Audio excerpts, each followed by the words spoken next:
Bonjour à tous et bienvenue dans cette nouvelle édition du QG Weekend. Voici les principaux titres de l'actualité. Les manifestations meurtrières du mois de juin 2023, au terme desquelles le Sénégal a enregistré 16 morts et les critiques visant le gouvernement. Le Premier ministre reste sur sa ligne malgré la controverse. Pour lui, toutes les règles de procédure ont été suivies. C'est la plus grande plateforme commerciale d'Afrique. Il s'agit de la zone de libre-échange continentale. Les attentes sont grandes en matière d'échanges commerciaux. Parmi les secteurs visés, l'agroalimentaire ou encore l'industrie pharmaceutique. Nous ferons le point dans ce journal. La situation économique de la Zambie à l'ordre du jour le 12 juillet prochain au conseil d'administration du Fonds monétaire international qui en 2022 a accordé un soutien de plus d'1 milliard de dollars à la Zambie, pays pris dans l'engrenage du surendettement. Mais tout d'abord, l'actualité au Soudan, où Malik Agar, vice-président du Conseil souverain, demande l'appui du gouvernement russe pour assurer la médiation dans la crise. Réponse de Moscou, oui, pour jouer ce rôle de conciliateur. C'est ce qu'indique un communiqué du ministère russe des Affaires étrangères. La demande du Soudan est faite alors que des liens étroits existeraient entre le général Mohamed Hamdan Daglo, chef des FSR, les forces de soutien rapide et le groupe de mercenaires russes Wagner. Depuis le début de la crise, ce sont les États-Unis et l'Arabie saoudite qui assurent la médiation afin de mettre fin à cette guerre qui oppose depuis le 15 avril 2023 l'armée régulière aux forces du général Hemeti. Les combats ont fait au moins 2000 morts et plus de 2,5 millions de personnes déplacées. Au Sénégal, le Premier ministre Amadou Ba s'est récemment exprimé sur les émeutes meurtrières qui ont éclaté entre les 1er et 3 juin 2023 suite à la condamnation à 2 ans de prison ferme de l'opposant Ousmane Sonko. Mais alors que le Haut Commissariat des Nations Unies aux droits de l'homme a exprimé sa préoccupation sur la gestion de cette crise par les forces de l'ordre et que l'opposition sénégalaise s'indigne également, le chef du gouvernement continue de défendre sa gestion de cette crise à l'heure où le pouvoir en place est plus que jamais décrié. Philomène Tine. Depuis son accession à l'indépendance en 1960, le Sénégal n'a pas connu de coup d'État et possède un modèle de démocratie souvent qualifié de modèle dans une Afrique de l'Ouest régulièrement soumise à plusieurs crises. Au courant du mois de juin 2023, cette perception a failli être écornée. Au moins 16 personnes ont été tuées, 350 blessés et plus de 500 arrêtés lors de 3 jours de manifestations entre le 1er et le 3 juin à travers le pays. Cela faisait suite aux troubles ayant suivi la condamnation de l'opposant Ousmane Sonko. Le gouvernement sénégalais a quant à lui réaffirmé sa volonté de renforcer la promotion et la protection des droits de l'homme dans le pays. Le gouvernement, dont les actions sont guidées par la transparence, est ouvert pour apporter toute précision utile sur les événements dans le respect des règles de procédure. C'est pourquoi j'invite les acteurs de la société civile et les associations de droits de l'homme ainsi que la presse à se rapprocher de nos services compétents pour être en mesure d'apporter un traitement juste et équilibré de l'information basé sur des faits avérés. Dans le même contexte, l'exécutif sénégalais avait décidé de suspendre une chaîne privée qui couvrait les manifestations en direct, du refus d'autoriser plusieurs autres manifestations, de la restriction de l'accès aux services Internet mobile, entre autres, des mesures qui n'ont pas manqué de préoccuper les organismes de défense des droits de l'homme. L'impératif de transparence a, en effet, toujours guidé les actions du gouvernement et nous y veillons dans le respect des lois en vigueur. Aussi, voudrais-je rappeler que le gouvernement reste encore et toujours engagé pour la recherche de la paix et de la concorde nationale. Selon l'exécutif sénégalais, le gouvernement a la pleine mesure des enjeux et des stratégies de déstabilisation du pays qui sont à l'œuvre. Sur cette base, il entend assumer pleinement ses responsabilités. La ZLECAf demeure au cœur de la stratégie de l'Union africaine visant à développer le commerce intra-africain. La zone de libre-échange continentale, ce vaste marché commun de plus d'1 milliard d'habitants, sa mise en œuvre complète pourrait générer une hausse des revenus pouvant aller jusqu'à 9% d'ici 2035, selon les dernières estimations. Cette dynamique pourrait permettre à des dizaines de millions de personnes de sortir de l'extrême pauvreté. Parmi les secteurs qui pourraient permettre de relever le défi figurent l'agroalimentaire ou encore l'industrie pharmaceutique. Reportage signé Fraternunda Kaisenga.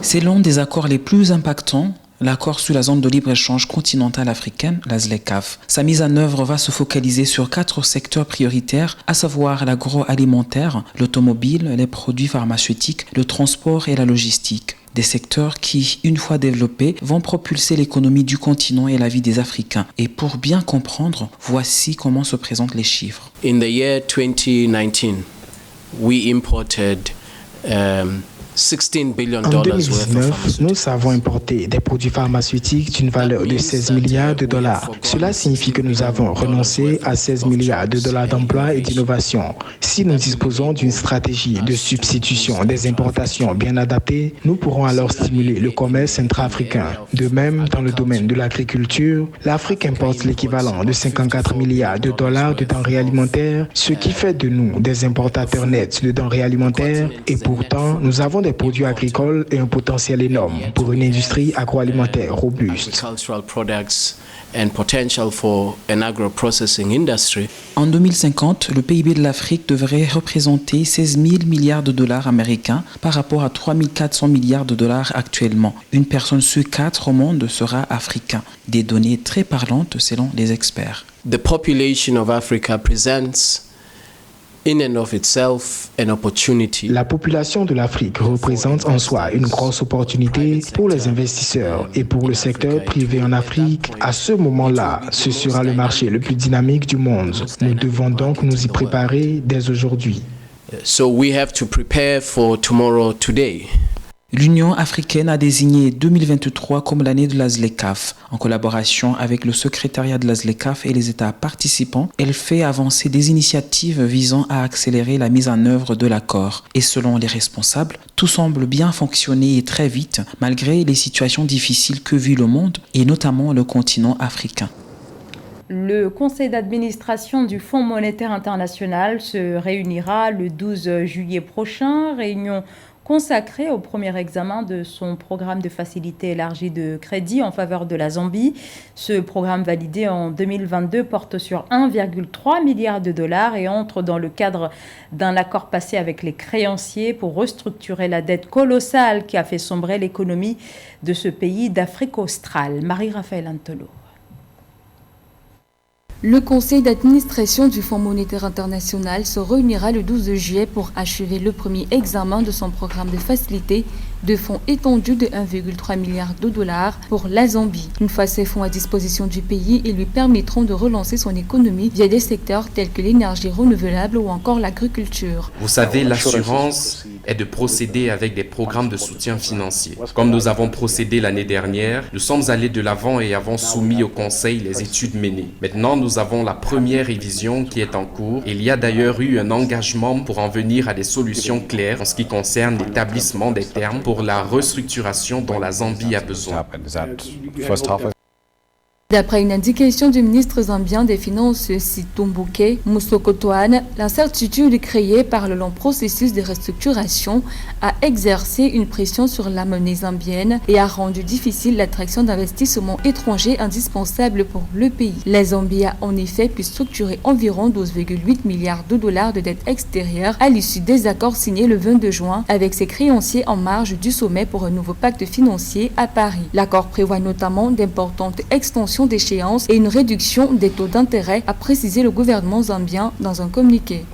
Ce qui s'est passé au cours des années antérieures est que la restructuration des dettes dans cette région est devenue très diverse. Et donc nous avions besoin d'un nouveau cadre pour évaluer les facteurs de comparaison entre les niveaux d'endettement des différents pays dans le but d'attirer de nouveaux investisseurs qui, par le passé, n'offraient pas des options de traitement de dette.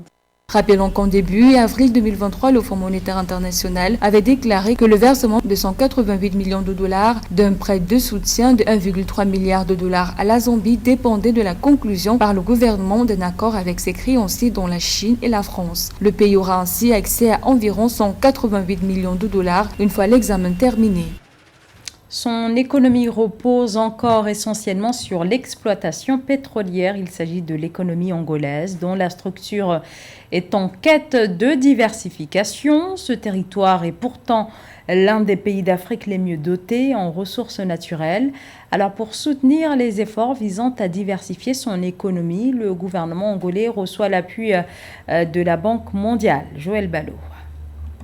En fin 2022, le taux de chômage en Angola est passé sous la barre des 30%, mais le chômage des jeunes est resté supérieur à 50% selon l'Institut national des statistiques. En soutien aux réformes lancées par le président João Lourenço, un accord de financement pour le projet de diversification économique accélérée et de création d'emplois d'un montant de 300 millions de dollars a été signé entre le gouvernement angolais et la Banque mondiale. Ce projet devrait bénéficier à 12 000 entreprises pour améliorer l'environnement des affaires.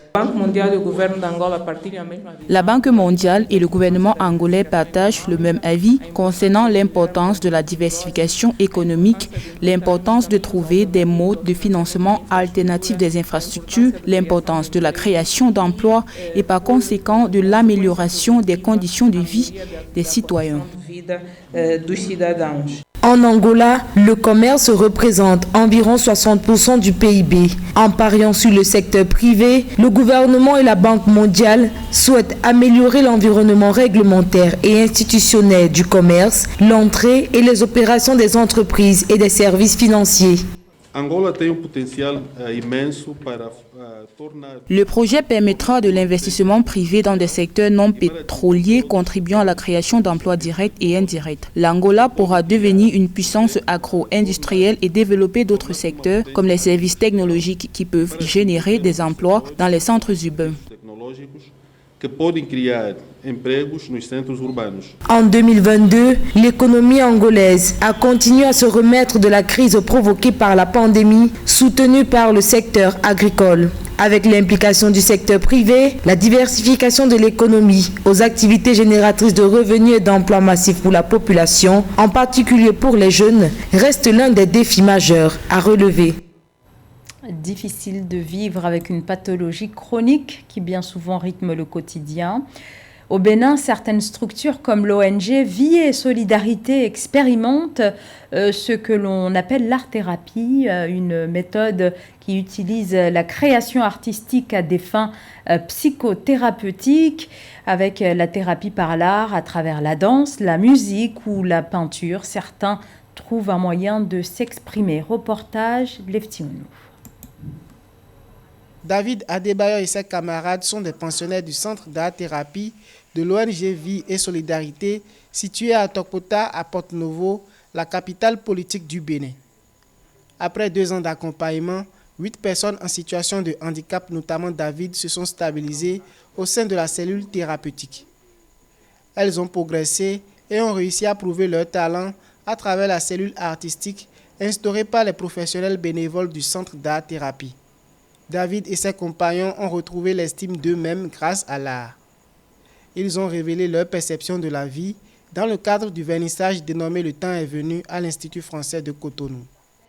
D'abord, on se fait connaître ses œuvres, on se fait connaître à ça, on présente des idées, en tout cas des choses quand même qu'on voit dans la nature. Je remercie le créateur du sens. Avec ses conseils, aujourd'hui, j'aide mes frères à s'en sortir. David et Honora impressionnent les formateurs et reçoivent des consignes. David a la charge de diriger le groupe qui expose les travaux en atelier et Honora enseigne les cours d'alphabétisation. Ces pensionnaires bénéficient de formations en peinture, dessin, danse, musique, ateliers de perles et de textiles. Pour les personnes en âge de s'intégrer professionnellement dans la société, le centre les accompagne grâce à l'accord familial.